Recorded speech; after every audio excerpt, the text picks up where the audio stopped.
And with that as a background, I like to kind of open up to the open forum, and there's a number of questions. Also, I don't know if you have any question you can give me, but I have a number of questions that kind of touch upon issues that are related to optimizing PKD cares. And I'd like to open to the expert panel. So first of all is many patients, a number of you here, and I know that in my clinic, the discussion is what is a good diet for PKD patients? And I would kind of break it down further into two parts. Maybe a good diet for patients who have fairly good intact kidney function, and another diet that of patients who are approaching end-stage kidney disease, because the latter, there's a lot of restriction. The former, you can promote a very healthy diet. And I like to kind of hear what the experts have said. What would you tell your patients if they have fairly good kidney function and they want to pursue the kind of optimization of their personal health in the PKD setting? What would you tell them, like, what to eat and what is your view of a good diet? Well, in a patient with has normal kidney function, early disease, we do recommend a Mediterranean type diet, kind of a DASH diet type. We know from the CRISP and the HOLT studies that the North American population eat about twice as much salt as they should. We believe that kind of a diet between 2 and 2.6 grams of sodium per day is a reasonable diet. That is achieved by some patients, but not many patients. But from time to time, and I have found the case, you find a very compulsive person that you measure the sodium in the urine and has only 50 or 60 millikilograms of sodium in the urine. And on some of that is that, and some of that is they run marathons 3 times a week, not 3 times a week, but they run 3 times a week long distance, or they go to the sauna every other day, and they have large doses of sodium in the sweat. And actually, I think this patient, I think you can do the wrong thing, eating too much salt, but also very rarely eating too little salt. So you have to be aware of these things. I think good hydration, we recommend that. Then we recommend what else in terms of diet? And well, in patients that have normal kidney function, there is no other strong dietary recommendation that we have.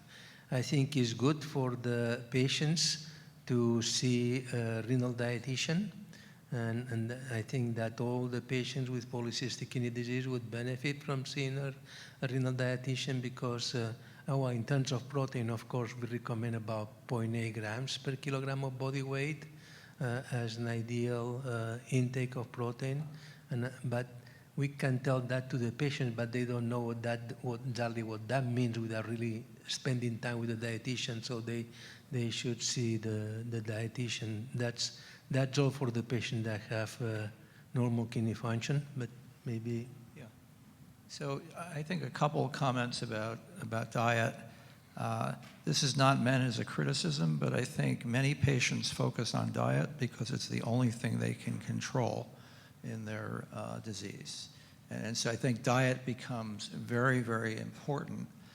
There's a lot of noise on the internet about all sorts of things, but about diet in PKD. And there's very little evidence base for dietary recommendations. So, I agree, the salt, the water, high water intake, low salt intake. I also recommend the 0.8 grams per kilogram body weight protein.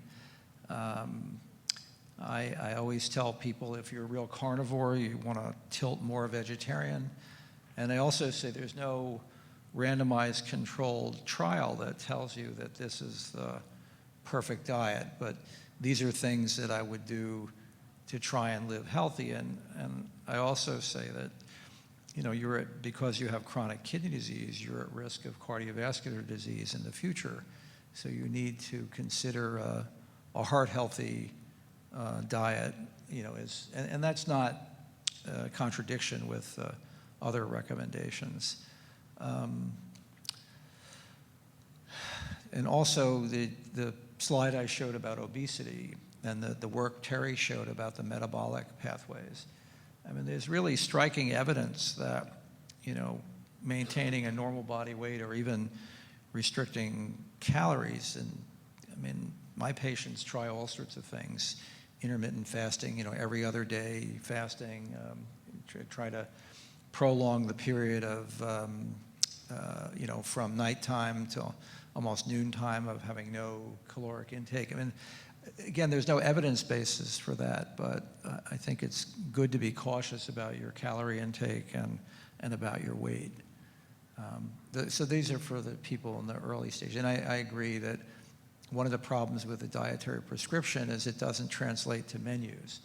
So you need either a dietitian or a computer program that takes these, you know, 0.8 per kilogram and 3 grams of sodium and puts it into a menu so you can actually know what to buy in the store. I mean, I think that would be really hard to do. I don't know if this one works. Well, okay. I was going to echo what you guys said, but I think the bottom line is that you want to have a heart healthy diet, and pretty much I say to people that's what I would tell you even if you didn't have PKD, which is true. It's what I aim for. So I think low sodium, keeping your body your BMI in a healthy range, high water intake, and protein. You can tell people I find it difficult, and but I think what I would say is that I think diet is an area where there could be a lot more research because it's simple, it should have positive benefits, and shouldn't have too many side effects. So I think it is an area where there could be a lot more done. And I would also put in a plug for exercise. I think exercising is a really good adjunct to all of this to keep you healthy.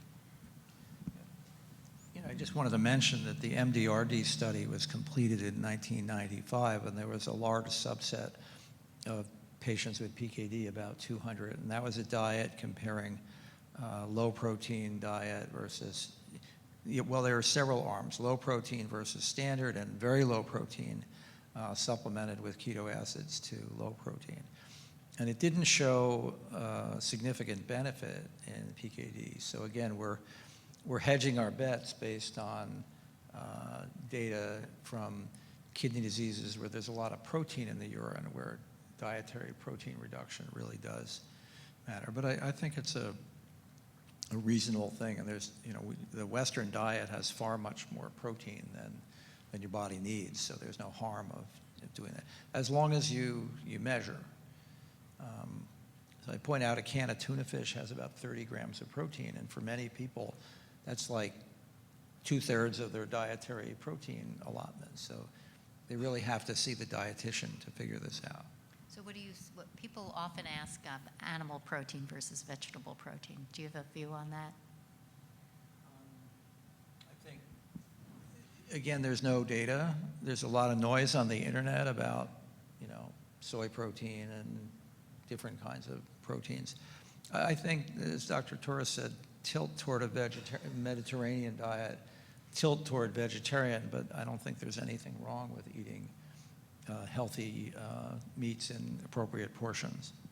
But I can't cite a study to prove that. But it's good for your heart.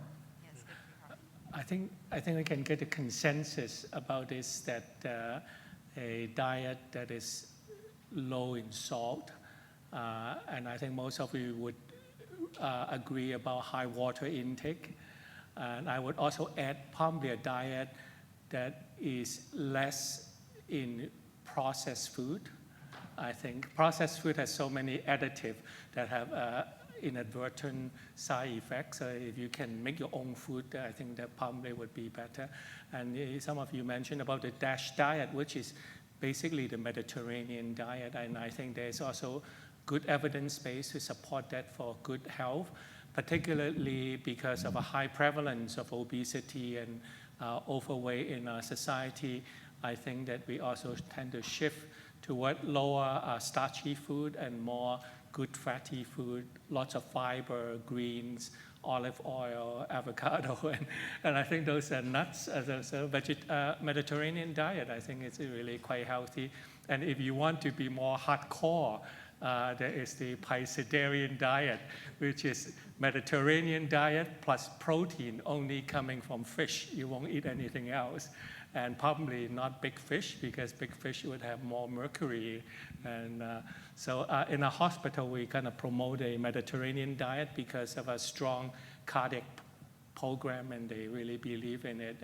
And I think that it's a sensible diet. I think there's a lot of, but I think that this is a very common question in the clinic and for many of our patients. I'd like to go on to a number of other questions, because we do have real international expert here, and this is a topic on intracranial aneurysm. So if you read the textbook, like many patients would get very scared that I'm going to get a ruptured intracranial aneurysm.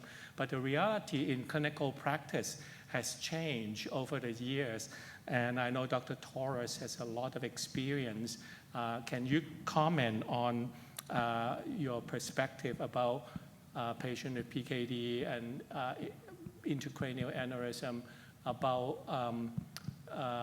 when they should worry, and if they worry, and when should be the screening, what is a good screening protocol, and then if you find to have an aneurysm, like what kind of intervention should you consider, and pros and cons? And, Well, the thing to keep in mind is that the prevalence of aneurysm in the general population is about 1 to 2%. So 1 to 2% of the patients walking on the street have an intracranial aneurysm. Patients with polycystic kidney disease have a prevalence of about 6 to 8% in general, although the patients that have a family history of subarachnoid hemorrhage have a higher prevalence of about 21%. So these are, and also there is, not from the ADPKD population, but from other studies, patients that have a family history of subarachnoid hemorrhage also have a higher risk of having a ruptured intracranial aneurysm. So they are considered a higher risk population. Because of that, many years ago, we started screening all patients with PKD, or recommending to all patients with PKD to be screened for intracranial aneurysms. And first, when we were using CT scan with thin cuts, we couldn't find many. And then when we started using MRI angiography, we started finding them. And we found that about 95% of the aneurysms that we found were measuring 2, 3, 4, 5 millimeters in diameter, and about 90% of them are in the anterior circulation. Now, these aneurysms have a very low risk of rupture in the general population. It has been mentioned from some in the literature that maybe patients with ADPKD have a higher risk of rupture than the aneurysm in the general population. So we have been following these patients that have had a small aneurysm detected by pre-symptomatic screening, and so far we haven't seen any of these aneurysms ruptured. I'm sure someday it may happen, but so far we haven't had any aneurysm, a small aneurysm discovered by pre-symptomatic screening that has ruptured. Because of that, we changed our policy, and rather than screening everybody, we decided to screen patients that had a family history of aneurysms, patients that had high-risk jobs like pilots, something like that, before major elective surgery where the blood pressure could go up and down a lot and be hemodynamically unstable, before kidney transplantation or liver transplantation. The reason for that is more than you know, you are going to have someone is going to give you an organ for this, you better be sure that nothing goes wrong. And even if the risk is very small, let's cover that. And because of that, our policy is before a transplant to screen for this. And then we also give the patients the information of why we do not screen everybody. And some patients may feel very comfortable with that. And some patients may say, well, you know what, I want to be screened. And if the patient wants to be screened, we screen them. Otherwise, we don't. Now, more recently, there have been, from time to time, there is a study where they do kind of analysis of multiple factors, and they decide, or that in some studies have said there is no need to screen everybody. Some studies have said that we recommend screening everybody, to do systematic screening. The problem with these studies that recommend systematic screening is that they find you know, the information you get, you have to put the feeding information, and usually the rupture risk that they insert in this analysis is higher than the one we have seen. So usually they use about 0.4% per year. We have looked at our experience at Mayo, and we find only about 0.04% rupture rate in patients with ADPKD. And we have looked at all the interventional trials and the CRISPR study, and also the frequency of all these studies of rupture of aneurysm in the ADPKD population of 0.04%. So based on what we know now, I think the policy of doing selected screening makes sense, but still is a controversial subject, and some people believe that we should screen everybody. Now, either you screen everybody or you screen only selected populations. When you screen, if you find an aneurysm, you have to check it yearly for at least 3 or 4 years. And first time at 6 months, and yearly for 3 or 4 years, and after that over 2 or 3 years indefinitely, to be sure it doesn't grow. If the aneurysm grows, then that's an indication for surgery or for embolization. If the aneurysm doesn't grow, you just keep watching them. If you do the screening, then what is recommended is to repeat the screening every 5 years, because the aneurysm, they develop continuously. So having a screening that is negative, it doesn't mean that 2 years later you cannot develop an aneurysm and rupture. So it's a complicated thing. We believe that selected screening makes the most sense, but some people believe that everybody should be screened. And I don't think we'll know until there is a huge prospective study, and I don't think that's never going to happen. So I think we'll have always the controversy there. I have a question from Dr. Perron about blood pressure management. So, so you mentioned that ACE inhibitor and ARB would be the preferred first-line drugs, and how firm is that evidence? So that's one question. And in the era of tolvaptan treatment, when patients are taken off diuretic, how do you manage blood pressure control? Very good questions. So the evidence that ACE and or ARB are the preferred agents, I think derives largely from the theoretical, pretty well proven that blood hypertension in ADPKD is due to elevation of the renin-angiotensin-aldosterone system. There's a lot of evidence for that. In addition, there have been small studies, not large studies, that looked at other agents compared to ACEs and ARBs, like diuretics or calcium channel blockers. And in these small studies, they didn't show a benefit. In fact, these other agents were actually harmful compared to ACE inhibitors. So then, based on that, the HALT-PKD study was designed to compare intensive blockade of the renin-angiotensin system to less intensive blockade, because it was thought to be a waste of resources to compare ACE inhibitors to, for example, amlodipine, which in almost every kidney disease trial has fared worse than ACE and ARB. We didn't want to invest 10 years in a trial and then have a result which would have been sort of predictable. So that's why the HALT study was designed with combined ACE and ARB versus ACE alone. And there was no benefit to the combination of ACE and ARB versus ACE. So the recommendation is to just use an angiotensin converting an enzyme inhibitor or an angiotensin receptor blocker as first line. Second line drugs weren't specifically studied, but it makes sense from a lot of perspective to employ a beta blocker and then a calcium channel blocker.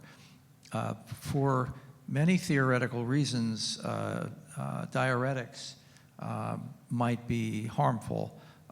One is that they decrease volume and may increase vasopressin, which is something that we would not want to do because increased vasopressin might make the cystic disease worse. Hopefully, if you need to use a diuretic as third or fourth line, I think that would be reasonable. There's no evidence that it would be harmful in that setting, but certainly not as the first drug.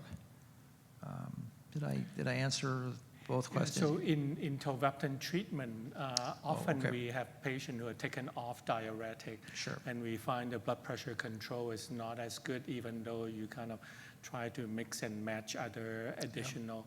And do you ever put a patient on diuretic on tolvaptan? So in the two major tolvaptan trials, Tempo and Reprise, diuretics were prohibited, and ACE or ARB were the preferred antihypertensive agents. And you were required to have a certain level of blood pressure control to participate in the trial, and this was accomplished without the addition of diuretics.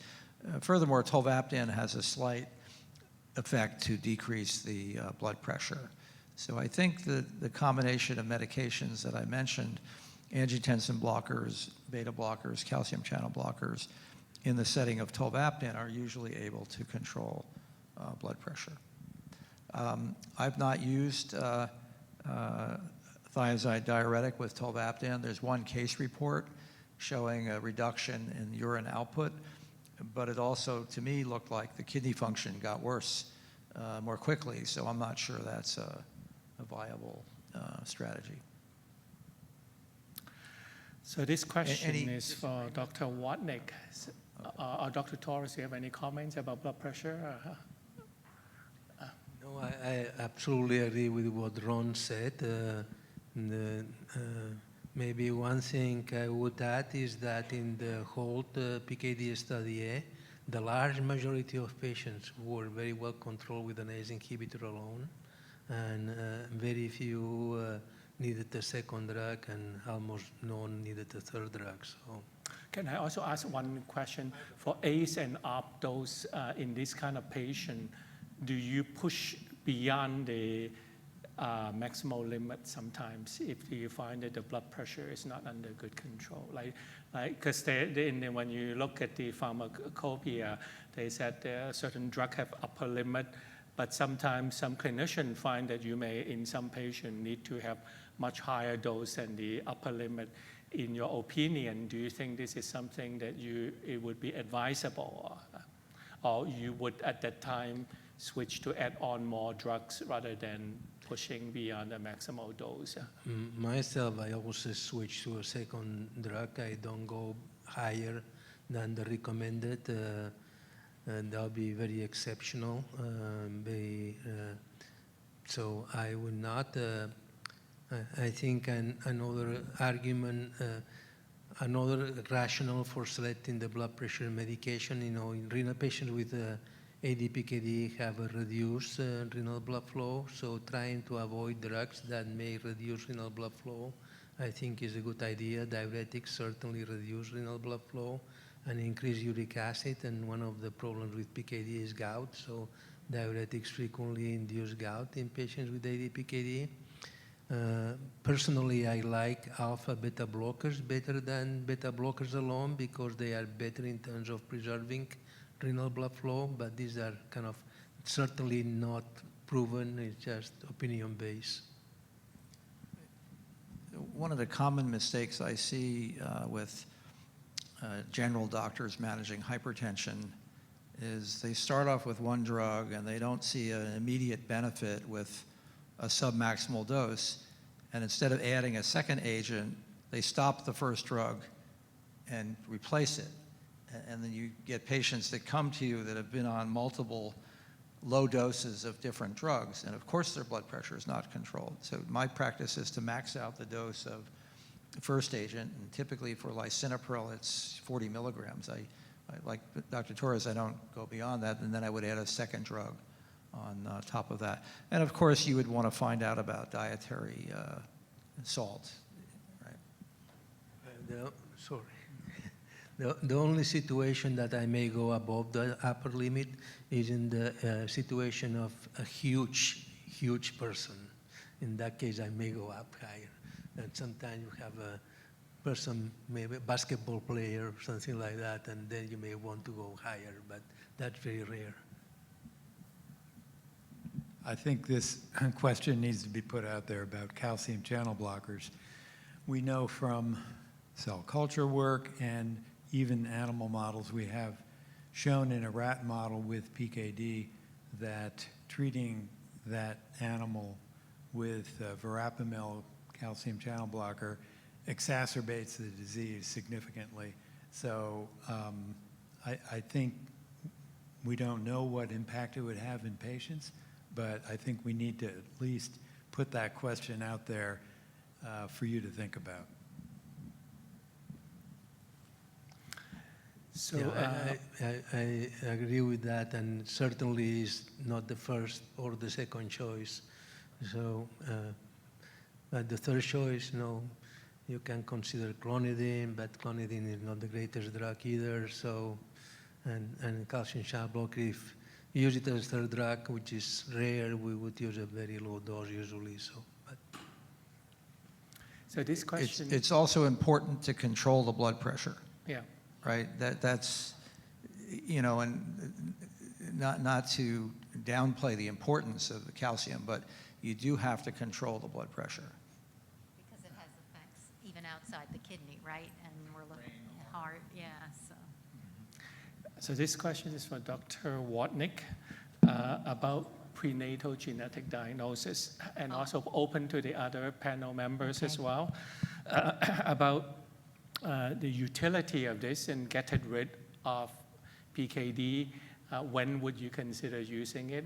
How would you advise a patient regarding this new technology? Well, I would just say it's a very personal decision. There are going to be people you speak to who have very personal feelings that this is not something they'd want, but I just make it known that it is available, and it theoretically, it does work.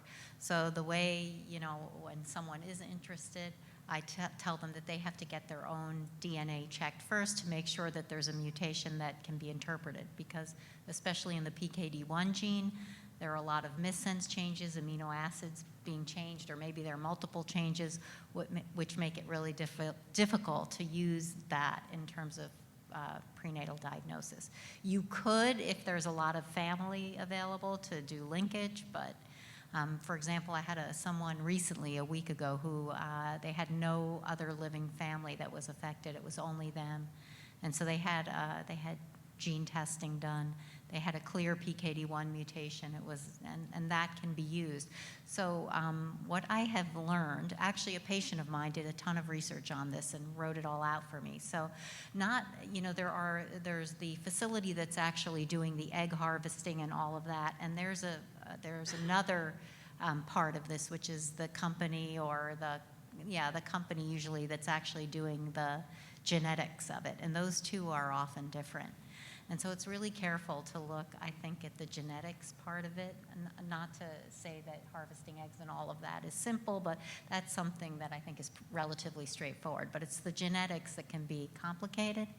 And so, a lot of the companies do it in a very different way. So, for example, some of them require you to come in with multiple family members. Others will design a personalized or an individual test based on your mutation. So they develop markers around that mutation, and then they can test embryos, because doing the full gene testing on an embryo, I don't think you get enough DNA for PKD gene testing to really do it. So in terms of the individual patient, I think, again, the important thing is I think it's an individual decision.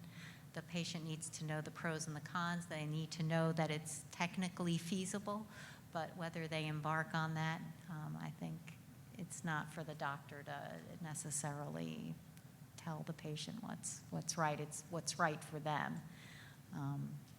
The other thing is, at least in the U.S., and I don't know about Canada, but it's extremely costly in the U.S., so you have to factor that into it, and the cost is going to depend on your insurance company and what they cover. So, could I just broaden that a little bit? So the whole issue of having kids in PKD is much bigger than just PDG, right? It's, first of all, deciding to have kids. And what I tell patients, I try to remain very neutral, but there's the whole gamut from deciding not to have kids, to have egg donors, sperm donors, and PDG, and then even if the woman has PKD, finding a surrogate to carry the embryos that you conceive via in vitro fertilization. So all these things are possible, and I think it's a very personal choice. And and I know a number of patients who have chosen to remain childless because of their family history, or they just feel strongly about that. So again, very personal. But not to get political, I think it's great that women have all these choices that they can have. Okay, great. So the last question I have is for Dr. Calvert. Okay, there's so many drugs that you have shown to be effective in treating PKD in experimental models, including very common drugs like statin and hydralazine that everybody can use, or a potent drug like botulinum and some of the cancer chemotherapy, which sounds scary. And so how do you prioritize the development into the human testing? Which drugs would be of high priority? That's a difficult question to answer, but I can say this, that in terms of developing new therapies, PKD being like cancer, having many of the characteristics of tumors being neoplastic and so forth, has helped PKD researchers who are developing therapies to think in terms of learning from the oncology field for what drugs are working there. But there's a difference. In cancer, the objective is to eradicate the tumor, and you pretty much have to totally eradicate it, or it might grow back. And so these drugs are used often in an acute fashion, short-term delivery, lots of side effects, and the hope is success, and it is very often the outcome. With PKD, you can't afford to do that. So because PKD is a lifelong disease that you don't have to eradicate like a tumor. You simply have to slow down the enlargement of the kidney long enough so that the kidney survives. And so oncogenic drugs may not be as effective. Some may be lower doses. So I think the problem with PKD therapy is that drugs have to be given over a long period of time, a lifetime, and and they have to be very well tolerated, and that's difficult to find those kinds of drugs. But like I said, the advantage is that all you have to do is slow down the disease. So it's a different kind of therapy that we're looking for, I think, in PKD. And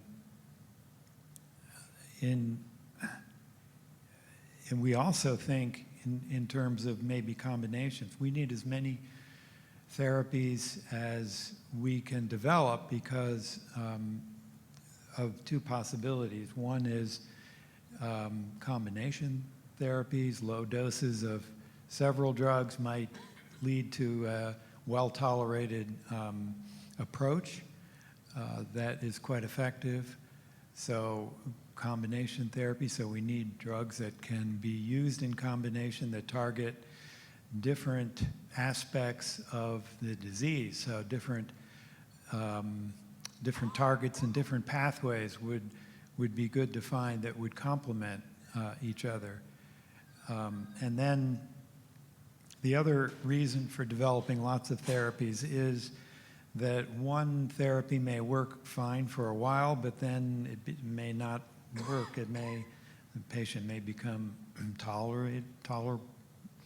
may be able to tolerate the therapy, or it may no longer be effective. So you have to switch it out with another regimen. And so how to prioritize was the initial question. And so I think just keeping these in mind, that we're looking for as many drugs that look effective and what can work in combination.